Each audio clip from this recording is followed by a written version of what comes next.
Hello friends, how are you all? As that this is Danish and welcome back to my YouTube channel MDS pharmacy. कैसे हैं आप सब? तो आज का जो हमारा टॉपिक है वो है डी फार्म फर्स्ट ईयर के सब्जेक्ट फार्माकोग्नोसी के चैप्टर 5 की 13th कैटेगरी का, that is antiseptics and disinfectants. Previous lectures में हमने जो आपके प्रीवियस 12th कैटेगरीज हैं उनको हमने प्रीवियस 12th लेक्चर्स में कवर अप कर लिया है। आज का हमारा लेक्चर 13th है जिसमें हम आपके 13th कैटेगरी को, that is antiseptics and disinfectants को कवर अप कर लेंगे। और इसमें जो ड्रग्स हैं आपके न्यू सिलेबस के अकॉर्डिंग, निम्नली बेंजोइन, मिर, नीम एंड टर्मरिक, इन चारों ड्रग्स को भी आज के इस पार्टिकुलर लेक्चर में हम कवर अप कर लेंगे। ओके, तो सबसे पहले देखिए हम ये समझते हैं कि एंटीसेप्टिक्स एंड डिसइंफेक्टेंट्स होते क्या हैं। एंटीसेप्टिक्स एंड डिसइंफेक्टेंट्स ऐसे सब्सटेंस होते हैं जो कि बैक्टीरिया को या पैथोजेनिक माइक्रोब्स को किल करने के लिए यूज़ किए जाते हैं, या उनकी प्रिवेंशन को उनकी ग्रोथ को प्रिवेंट करने के लिए, ठीक है, जिनका यूज़ किया जाता है ताकि उनकी ग्रोथ ना हो, ठीक है। लेकिन इन दोनों का फंक्शन अलग अलग है। एंटीसेप्टिक्स अलग वर्ड है, डिसइंफेक्टेंट्स अलग वर्ड है, लेकिन दोनों का फंक्शन एक ही है, लेकिन अलग अलग सरफेस पर। यानी कि एंटीसेप्टिक्स वो सब्सटेंस होते हैं जो कि बैक्टीरिया को या माइक्रोब्स को किल करते हैं लिविंग सरफेस पर। यहाँ पर लिखा हुआ भी है एक्ट ऑन लिविंग। जबकि जो डिसइंफेक्टेंट्स हैं, फंक्शन तो इनका भी यही है कि ये भी पैथोजेनिक माइक्रोब्स को, बैक्टीरिया को किल करते हैं, लेकिन नॉन लिविंग सरफेस पर, ठीक है। अब अगर डेफिनेशन के थ्रू हम देखें तो antiseptics are the chemical sterilizing substances. Antiseptics chemical sterilizing substances हैं। स्टेलाइजिंग यानी कि बिल्कुल free from pathogens, free from pathogenic microbes, free from bacteria, ठीक है। स्टेलाइजिंग सब्सटेंसेस हैं which are use to kill pathogenic microbes, जो कि इस्तेमाल किए जाते हैं, यूज़ किए जाते हैं पैथोजेनिक माइक्रोब्स को किल करने के लिए, और for the prevention of their growth, और उनकी ग्रोथ से बचने के लिए, ताकि उनकी ग्रोथ ना हो। Okay, antiseptics are applied to broken skin. Antiseptics apply किए जाते हैं, लगाए जाते हैं ब्रोकन स्किन पर आफ्टर बर्न्स एंड वाउंड्स, और they are applied to the intact skin before surgical operations और इंजरीज और इंजेक्शंस, ठीक है। एंटीसेप्टिक्स ब्रोकन स्किन पर लगाए जाते हैं। फॉर एग्जांपल, उंगली जल गई, हाथ जल गया, ठीक है, तो उसके बाद में इनको अप्लाई किया जाता है। वाउंड्स पर घाव हो गया, हाथ फट गया, ठीक है, उंगली कट गई, तो वहाँ पर इनको लगाया जाता है ताकि वहाँ पर जो पैथोजेनिक माइक्रोब्स हैं वो किल हो जाएं, ठीक है, और इन्फेक्शन ना हो, ठीक है, इन्फेक्शन ना हो, पस ना पड़े। ओके, एंड और they are apply to intact skin. Skin पर इसको लगाया जाता है। इंटैक्ट मीन्स नॉट डैमेज, ठीक है, सही स्किन पर भी इसको लगाया जाता है, बिल्कुल एकदम बिल्कुल सही स्किन है, ठीक है, कहीं पर वहाँ पर ना जला हुआ है ना वो फटी हुई है, वहाँ पर भी इसको लगाया जाता है। कब? बिफोर सर्जिकल ऑपरेशन, सर्जरी से पहले। जिस पार्टिकुलर प्लेस पर हमें सर्जरी करनी है, जहाँ पर हमें सर्जरी करनी है, वहाँ पर क्या करती हैं, इसको अप्लाई किया जाता है। फॉर एग्जांपल यहाँ जैसे कि बिटाडीन है, स्प्रिट है, ठीक है, तो वहाँ पर इसको लगाया जाता है ताकि कि जो वहाँ पर बैक्टीरिया है या पैथोजेनिक माइक्रोब्स हैं वो किल हो जाएं और पस ना पड़ी, ठीक है, और इन्फेक्शन ना हो। और इंजेक्शन लगाने से पहले भी इनका यूज़ किया जाता है ताकि जो नीडल चुभो रहे हैं, नीडल के जरिए वो जो पैथोजेनिक माइक्रोब्स हैं वो ब्लड के अंदर एंटर ना कर जाएँ, ठीक है, वहाँ पर इन्फेक्शन ना हो, तो इसलिए इसका यूज़ किया जाता है। कहाँ पर? एक्ट ऑन लिविंग सरफेस पर, ठीक है, ह्यूमन बॉडी पर, एनिमल बॉडी पर इनका यूज़ किया जाता है। अब आती है बात डिसइंफेक्टेंट्स की। तो फंक्शन तो इनका भी ये है कि ये भी बैक्टीरिया को, पैथोजेनिक ऑर्गेन्स को, माइक्रोब्स को किल करते हैं, लेकिन नॉन लिविंग सरफेस पर। फॉर एग्जांपल, फर्श होता है घरों में, ठीक है, टाइल्स वगैरह होती हैं, उस पर इसको जो है अप्लाई किया जाता है ताकि वहाँ पर इन्फेक्शन ना फैले, ठीक है, बैक्टीरिया ग्रोथ ना हो पाए। The term disinfectant indicates destruction. जो टर्म डिसइंफेक्टेंट है वो इंडिकेट्स करता है destruction. Destruction means the action of destroying something, ठीक है, किसी चीज़ को डिस्ट्रॉय कर देना। और to make a surface free from pathogenic organs, या फिर किसी सरफेस को पैथोजेनिक माइक्रोब्स से या ऑर्गेनिज्म से फ्री कर देना, ठीक है। The substance which kill bacteria and their spores on non living surfaces. वो सब्सटेंस जो कि बैक्टीरिया को किल कर देते हैं और उनके स्पोर्स को, उनके अंडों को भी किल कर देते हैं नॉन लिविंग सरफेसिस पर, उन्हें हम डिसइंफेक्टेंट्स बोलते हैं, ठीक है। As for the sterilization of instruments and apparatuses, ठीक है, इंस्ट्रूमेंट्स और एपरेचर्स को स्टेरिलाइज करने के लिए, उसको फ्री फ्रॉम पैथोजेनिक माइक्रोब्स करने के लिए, ठीक है। फॉर एग्जांपल, स्कैल्पेल्स होती हैं और बहुत सारी सीजर्स वगैरह होती हैं, बहुत सारे इंस्ट्रूमेंट्स होते हैं और सर्जिकल एपरेचर्स होते हैं ऑपरेशन थिएटर में, तो वहाँ पर इनका यूज़ किया जाता है ताकि कि बिल्कुल स्टेरिलाइज हो जाएँ। तो कहाँ पर यूज़ किया जाता है? नॉन लिविंग सर्फेसेस पर। और घरों में अगर बात करें तो किचन्स में, टॉयलेट्स में, ठीक है, और फर्श पर, टाइल्स पर इसका यूज़ किया जाता है ताकि कि वहाँ पर बिल्कुल भी कोई भी किसी भी तरह का बैक्टीरिया न रहे और इन्फेक्शन ना फैले। ओके, अब इसमें 4 ड्रग्स आती हैं आपकी, बेंजोइन, मिर, नीम एंड टर्मरिक, ठीक है। तो सबसे पहले देखिए हम बेंजोइन को देख लेते हैं। तो इसका जो बायोलॉजिकल सोर्स क्या है?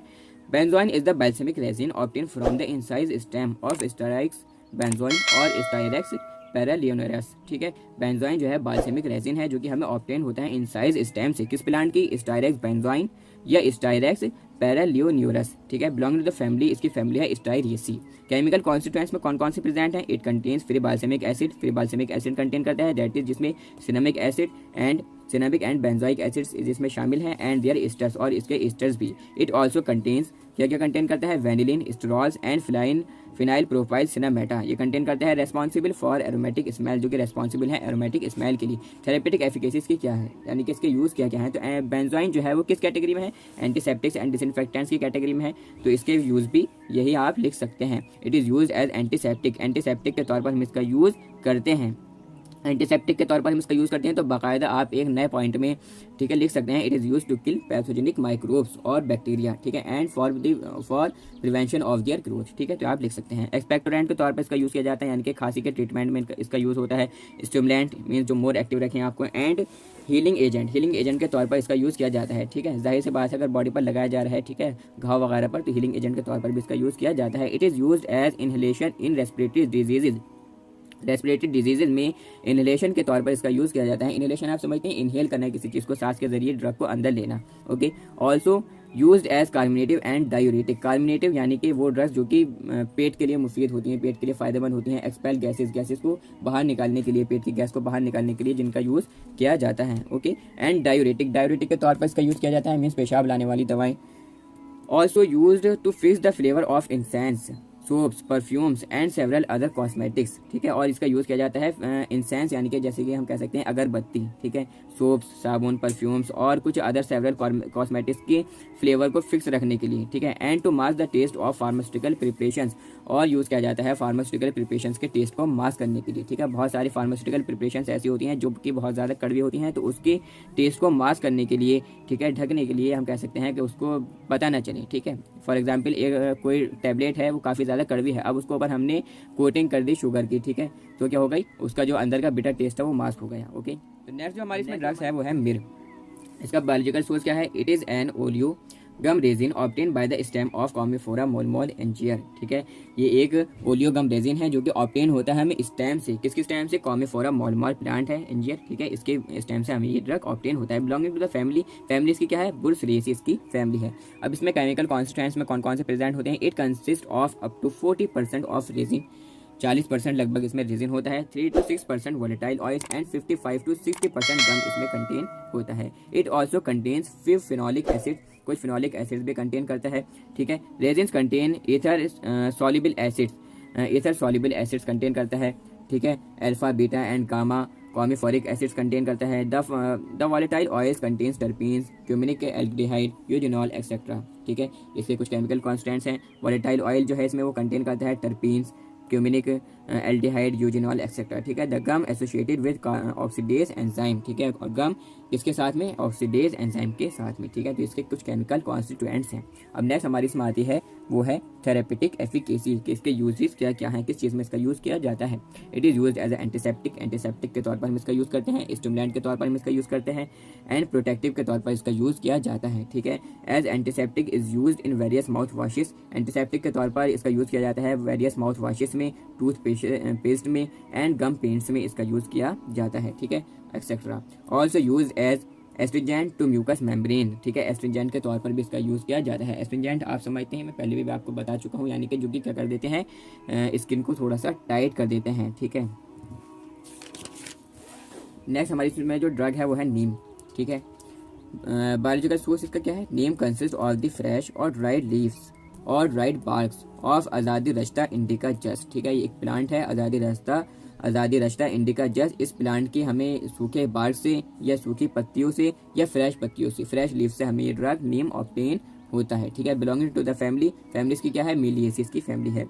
केमिकल कॉन्स्टिट्यूएंट्स में कौन कौन से प्रेजेंट है, leaves contain ascorbic acid contain करता है, एमिनो एसिड कंटेन करता है, एंड सम कैरोटीनाइड्स, और कुछ कैरोटीनाइड्स कंटेन करता है, यानी कि विटामिन सी कंटेन करता है, एमिनो एसिड्स कंटेन करता है और कुछ कैरोटीनॉइड्स कंटेन करता है। Neem oil which is commonly known as margosa oil और निम्बोली ऑयल, नीम ऑयल नीम का तेल जिसको कॉमनली मार्गोसा ऑयल कहा जाता है या निम्बोली ऑयल कहा जाता है या निम्बोली तेल हम कह सकते हैं, ठीक है। कंटेन करता है वो मेनली ग्लिसराइड्स जो कि कंसिस्ट करते हैं पाल्मिटिक एसिड, स्टेरिक एसिड और लिनोलिक एसिड, ठीक है। The Neem oil the oil also contains bitter principles, जो नीम ऑयल है वो कंटेन करता है बिटर प्रिंसिपल्स, जिसको हम बोलते हैं निम्बिडिन, निम्बिडोल एंड निम्बिन एक्सेट्रा। ठीक है, तो इसके हुए कुछ केमिकल कॉन्स्टिट्यूएंट्स। नेक्स्ट हमारी इसमें थेरेपेटिक एफिकेसी, यूज इसका क्या है। Leaves are use as antifungal, antifungal के तौर पर हम इसका यूज करते हैं। ठीक है, फंगल यानी कि जो कि एंटी फंगल मीन्स जो कि फंगस को किल करने के लिए यूज किए जाते हैं सब्सटेंस, उन्हें हम एंटी फंगल बोलते हैं। एंटी फंगल के तौर पर एंटीसेप्टिक के तौर पर इसका यूज किया जाता है। The oil which is greenish yellow to brown in colour is use as stimulant, जो तेल ग्रीनिश येलो, ठीक है, से लेकर ब्राउन कलर तक का होता है, ठीक है, उसको यूज़ किया जाता है स्टिमुलेंट के तौर पर, एंटीसेप्टिक के तौर पर और वेरियस स्किन डिजीजेस में जिसका यूज़ किया जाता है। इन रूमेटिज्म के ट्रीटमेंट में इसका यूज़ किया जाता है। ओके, एंड वर्मिसाइड के तौर पर इसका यूज़ किया जाता है। वर्मिसाइड मीन्स टू किल वर्म्स, ठीक है, वर्म्स को किल करने के लिए। And in curing small pox, और स्मॉल पॉक्स को ट्रीट करने के लिए इसका यूज़ किया जाता है नीम का। Okay, bark is used as bitter tonic, bitter tonic जो इसकी छाल है, जो बार्क है, वो यूज़ की जाती है बिटर टॉनिक के तौर पर।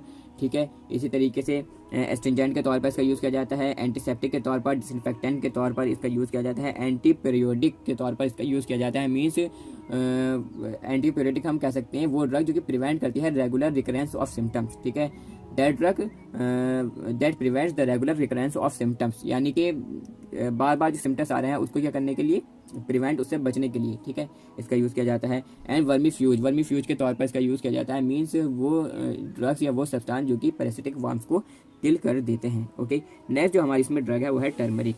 Okay, turmeric Curcuma. Biological sources का क्या है, turmeric consist of the dried rhizomes consist करती है किस प्लांट की, Curcuma longa. Okay, belonging to the family है इसकी जिंजिबरेसी। केमिकल कॉन्स्टिट्यूएंट्स में कौन कौन से प्रेजेंट है, it contains volatile oils contain करता है, resins and a yellow crystalline substance, और एक येलो क्रिस्टलाइन सब्सटेंस कंसिस्ट करता है जिसको हम बोलते हैं कुरक्यूमिन के नाम से जो जाना जाता है। द इंपॉर्टेंट कॉन्स्टिट्यूएंट्स आर, जो इंपॉर्टेंट कॉन्स्टिट्यूएंट्स है टर्मरिक के वो क्या क्या है, जिंजिब्रीन, ठीक है, alpha phellandrene, borneol and cineole. It also contains various types of sugars, contain करता है वेरियस टाइप के sugars, starch, grains, bitter substances contain करता है, fixed oils and acids. Okay, ये इसके हुए कुछ केमिकल कॉन्स्टिट्यूएंट्स। नेक्स्ट हमारे इसमें जो है वो है थेरेपेटिक एफिकेसी। इसका यूज़ क्या है, turmeric has long been used as a colouring agent के तौर पर इसका यूज़ किया जाता है। ठीक है, कलरिंग एजेंट आप समझती हैं, यानी कि कड़ी होती है ना, कड़ी में इसका यूज़ किया जाता है, उसका कलर कैसा हो जाता है, पीला हो जाता है। और भी बहुत सारी ऐसी चीज़ें हैं जिसमें कलरिंग एजेंट के तौर पर खानों में भी और वैसे भी इसका यूज़ किया जाता है। स्पाइस के तौर पर इसका यूज़ किया जाता है, मसाले, कॉन्डिमेंट भी हम कह सकते हैं, मसालों कहते हैं। ऑल्सो यूज्ड इन कॉस्मेटिक्स में इसका यूज़ किया जाता है। आपने देखा होगा बहुत सारी टर्मरिक क्रीम्स होती हैं, ठीक है, जैसे कि एक क्रीम आती है, वो नाम ध्यान से उतर रहा अभी मेरे उसका, स्टोमैकिक के तौर पर इसका यूज़ किया जाता है। ठीक है, स्टोमैकिक यानी कि भूख बढ़ाने वाली दवाएं, कार्बोनेटिव के तौर पर इसका यूज़ किया जाता है, यानी कि जो कि पेट की गैस को निकालने के लिए यूज़ की जाती हैं। ब्लड प्यूरीफायर, खून साफ करने के लिए, ठीक है, ब्लड प्यूरीफायर के तौर पर इसका यूज़ किया जाता है। एनाल्जेसिक के तौर पर इसका यूज़ किया जाता है, मीन्स जो कि दर्द को कम करती हैं। ठीक है, एंटी इन्फ्लेमेटरी के तौर पर इसका यूज़ किया जाता है कफ में और कोल्ड में। ठीक है, एंटी इन्फ्लेमेटरी मीन्स वो ड्रग जो कि इन्फ्लेमेशन से प्रिवेंट करती हैं, ठीक है, कफ में और कोल्ड में इसका यूज़ किया जाता है। It is use in various facial creams and liver diseases, बहुत सारी फेशियल क्रीम्स में इसका यूज़ किया जाता है और लिवर की बीमारियों में इसका यूज़ किया जाता है। ओके, तो ये 4 ड्रग थी आपकी, जिसको हमने बारी बारी से बहुत ही बढ़िया तरीके से कवरअप कर लिया। तो आज के लिए बस नहीं, नेक्स्ट जो हमारा लेक्चर होगा, लेक्चर हमारा जो 14th लेक्चर है उसमें हम एंटी मलेरियाज को कवरअप कर लेंगे। ओके, सो आज के लिए बस इतना ही। Thanks for listening carefully, that's all.